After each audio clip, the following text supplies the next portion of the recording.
প্রিয় দর্শক, মাওলানা গিয়াসউদ্দিন তাহেরের সাথে ব্যক্তিগতভাবে আমাদের কোনো বিরোধ নেই, কোনো বিদ্বেষ নেই, কোনো শত্রুতা নেই। আমি আমার ভাই মাওলানা গিয়াসউদ্দিন তাহেরের প্রতি বিনীতভাবে আরজ করতে চাই, প্রিয় ভাই আমার, ইমানের প্রশ্ন আমাদেরকে আল্লাহর কাছে যেতে হবে। আমরা অন্য যাই করি না করি, অন্তত ইমান হারা হওয়ার মতো কথা, শিরকে আকবর হওয়ার মতো কথা থেকে আমাদের বেঁচে থাকা উচিত।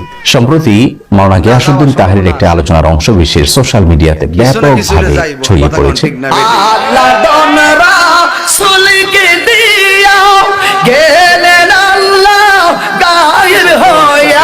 গানে গানে এখানে তিনি যে কথাগুলো বলেছেন, এই কথাগুলো যদি একজন ইমানদার মানুষ বলেন, বিশ্বাস করেন, তাহলে তিনি সঙ্গে সঙ্গে বেঈমান হয়ে যাবেন, সঙ্গে সঙ্গে তিনি ইসলাম থেকে খারিজ হয়ে যাবেন।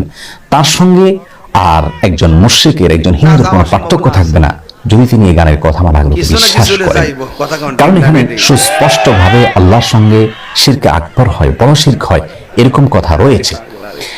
এখানে বলা হচ্ছে যে আল্লাহর ধন রাসূলকে দিয়ে আল্লাহ গেলেন গায়েব হইয়া। আল্লাহর ধন যদি রাসূলকে দিয়ে আল্লাহ গায়েব হয়ে থাকেন, নাউজুবিল্লাহ, তাহলে সেক্ষেত্রে তার বিবরণ তো কোরআনে থাকবে, তার বিবরণ তো রাসূল আকরাম সাল্লাল্লাহু আলাইহি ওয়াসাল্লামের কোনো হাদিসে থাকবে। অথচ কোরআন হাদিসে এরকম কোনো কথা তো নাই, বরং হুবহু এর বিপরীতটি কোরআনে রয়েছে অত্যন্ত পরিষ্কারভাবে, স্পষ্টভাবে। সূরা আনআম সহ কোরআন কারীমের 2 জায়গায় আল্লাহ রাব্বুল আলামিন বলেছেন তার রাসূলকে নির্দেশ দিয়ে, কুল লা আকুলু লাকুম ইনদি খাযাইনুল্লাহ ওয়ালা আ'লামুল গায়ব। হে রাসূল, আপনি বলে দিন মানুষদেরকে, আমি কখনো তোমাদেরকে এই কথা বলি না যে আল্লাহর ধনভাণ্ডার আমার কাছে আছে এবং আমি গায়েবও জানি না। দেখুন, এখানে আল্লাহ রাব্বুল আলামিন পরিষ্কারভাবে তার রাসূল সাল্লাল্লাহু আলাইহি ওয়াসাল্লামকে বলছেন, আপনি বলে দিন মানুষদেরকে যে আল্লাহর ধনভাণ্ডার আমার কাছে নাই। সুবহানাল্লাহ, কেমন যেন এই গানের খণ্ডনে আল্লাহ তাআলা আয়াত নাযিল করেছেন। গানের কথামালা সরাসরি কোরআন কারীমের বিপরীত। তাছাড়া আল্লাহর ধন রাসূলের কাছে দিয়ে আল্লাহ গায়েব হয়ে গেছেন, আবার রাসূল সাল্লাল্লাহু আলাইহি ওয়াসাল্লাম একটা খাজা পায়া খাজা আজমিরে শুয়ে আছেন। এই যে শেষের অংশটা, সেটা আরো জঘন্য।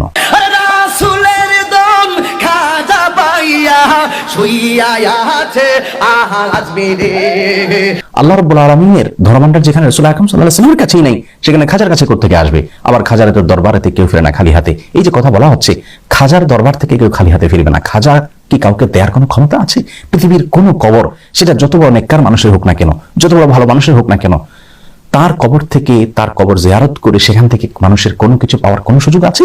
কোরআন হাদিস বলে, ইসলাম বলে, সেখান থেকে মানুষের পাওয়ার কিচ্ছু নেই।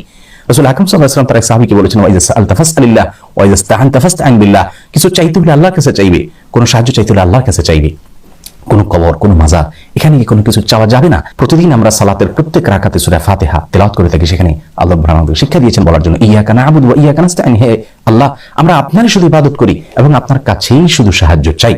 তার মানে সাহায্য আল্লাহ ছাড়া কারো কাছে চাওয়া যাবে না। সেখানে খাজার দরবার থেকে কেউ খালি হাতে ফিরে না, সেখানে যে চাওয়ার জন্য আমাদেরকে নির্দেশ দেওয়া হচ্ছে, নির্দেশনা দেওয়া হচ্ছে। গানের এই কথামালা, এগুলো গিয়াসউদ্দিন তাহের সাহেব আবৃত্তি করেছেন। সেখানে আল্লাহ রাব্বুল আলামিনকে একরকম নিষ্ক্রিয় প্রমাণ করা হলো যে আল্লাহ গায়েব হয়ে গেছেন, রাসূলের কাছে দায়িত্ব দিয়ে, তার কাছে ধনভাণ্ডার দিয়ে। অথচ আমরা জানি আয়াতুল কুরসিতে আল্লাহ রাব্বুল আলামিন বলেছেন যে আল্লাহু লা ইলাহা ইল্লা হুয়াল হাইয়ুল কাইয়্যুম লা তাখুযুহু সিনাতুন ওয়া লা নাওম। আল্লাহ তাআলা চিরঞ্জীব, আল্লাহ তাআলা চিরঞ্জীব এবং তার কখনো তন্দ্রা আসে না। রাসূল আকরাম সাল্লাল্লাহু আলাইহি ওয়াসাল্লাম হাদিস থেকে বোঝা যায় আল্লাহ রাব্বুল আলামিন কিভাবে পৃথিবী কন্ট্রোল করেন। কোরআন কারীমে আল্লাহ বলেছেন ইউদাব্বিরুল আমর, আল্লাহ রাব্বুল আলামিন সমস্ত বিষয়গুলোকে কন্ট্রোল করেন, নিয়ন্ত্রণ করেন, সবকিছু আল্লাহ তাআলার হাতে। সেখানে এই ধরনের শিরকি কথা একজন মুসলিমের মুখ থেকে কখনো বাহির হতে পারে না। একজন আলেম তো অনেক পরের কথা, একজন ওয়াইজ বা বক্তা তো অনেক পরের কথা। আরেকজন বক্তা তার পীরের কারামতি বলতে গিয়ে তিনি আল্লাহ রাব্বুল আলামিনের যে পাওয়ার, আল্লাহ রাব্বুল আলামিনের যে শক্তি, সেটা তার পীরের জন্য সাব্যস্ত করেছেন। আমি হযরত কিবলা আলমের সামনে তো গোটা কায়নাত আমার হাতের সামনে, এজন্য আমি কোন বলে এটা ফায়াকুন হয়। আল্লাহু বিল্লাহ, একজন মানুষের ঈমান হারা হওয়ার জন্য, কাফির হওয়ার জন্য কথা যথেষ্ট। একথা যথেষ্ট একজন মানুষ বেঈমান হয়ে যাওয়ার জন্য। আল্লাহ রাব্বুল আলামিনের ক্ষমতা হলো তিনি কোন বললে হয়ে যায়, এটা আল্লাহ রাব্বুল আলামিনের পাওয়ার। কোরআন কারীমের 8 জায়গায় আল্লাহ রাব্বুল আলামিন কথা বলেছেন বিভিন্ন ভাবে। সূরা ইয়াসিন আল্লাহ রাব্বুল আলামিন বলেছেন ইন্নামা আমরুহু ইযা আরাদা শাইআন আন ইয়াকুলা লাহু কুন ফায়াকুন। আল্লাহ রাব্বুল আলামিন কোনো কিছু চাইলে কোন বলেন, এরপর জিনিস অটোমেটিক হয়ে যায়। সূরা বাকারা 117 নম্বর আয়াতে আল্লাহ বলেছেন বাদিউস সামাওয়াতি ওয়াল আরদ ওয়া ইযা কাদা আমরান ফাইন্নামা ইয়াকুলু লাহু কুন ফায়াকুন। আল্লাহ রাব্বুল আলামিন আসমান এবং জমিনের নবমণ্ডল এবং ভূমণ্ডলের সৃষ্টিকর্তা। তিনি কোনো কিছুর ফয়সালা করলে, কোনো কিছু সৃষ্টি করতে চাইলে তিনি কোন বলেন, এরপরে সেটা হয়ে যায়। এরকম 8 জায়গায় আল্লাহ রাব্বুল আলামিন বলেছেন একই কথা। এটা আল্লাহ রাব্বুল আলামিনের শানে শুধুমাত্র খাটে।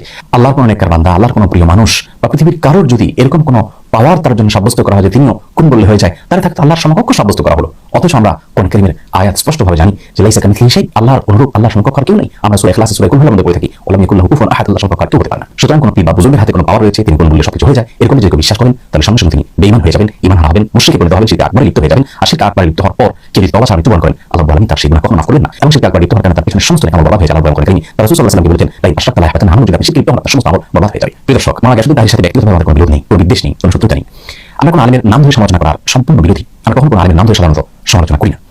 বিশেষ করে কোনো আলেম যদি এমন কোনো মত পোষণ করেন যে মতের সাথে আমি একমত নই, কিন্তু তার মতের সপক্ষে কোরআন হাদিসের কোনো দলিল তিনি এমনভাবে পেশ করেন যে কোরআন হাদিসের আলোকে তিনি সে মতটি পোষণ করেছেন, এটা একটা বুঝ, তার একটি গবেষণা এমনটি হতে পারে, তাহলে সেক্ষেত্রে তার বিরুদ্ধে বিশুদ্ধার করাকে আমরা সঠিক কাজ মনে করি না। কিন্তু গানে গানে এখানে মাওলানা গিয়াসউদ্দিন তাহির সাহেব যে কথাগুলো বললেন সেগুলো শুধু তার ঈমান হারা হওয়ার জন্য যথেষ্ট নয়, তার কথাগুলোকে যারা সায় দিবেন, এগুলোকে যদি কেউ বিশ্বাস করেন তাহলে সেক্ষেত্রে তারাও ঈমানদার হারা হবেন। এই যে শত শত হাজার হাজার লক্ষ লক্ষ মানুষ তার দ্বারা বিভ্রান্ত হওয়ার সম্ভাবনা রয়েছে এবং এটা ঈমানের প্রশ্ন। এই জায়গায় আমরা চুপ থাকতে পারছি না, এখানে আমাদের কথা বলতেই হচ্ছে। আমি আমার ভাই মাওলানা গিয়াসউদ্দিন তাহিরের প্রতি বিনীতভাবে আরজ করতে চাই, প্রিয় ভাই আমার, ঈমানের প্রশ্ন আমাদেরকে আল্লাহর কাছে যেতে হবে। আমরা অন্য যাই করি না করি, অন্তত ঈমান হারা হওয়ার মতো কথা, শিরকে আকবর হওয়ার মতো কথা থেকে আমাদের বেঁচে থাকা উচিত। আল্লাহ রাব্বুল আলামিনের ভয়ে অন্তত আপনি তওবা করুন এবং আল্লাহর কাছে ফিরে আসুন এবং আপনার এই কথাকে আপনি প্রত্যাহার করুন।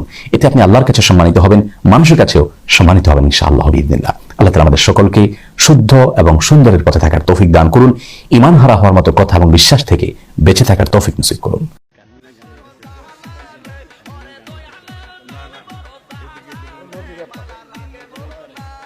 বুঝছি তো, আমরা আওয়াজটা জানি কেন জানা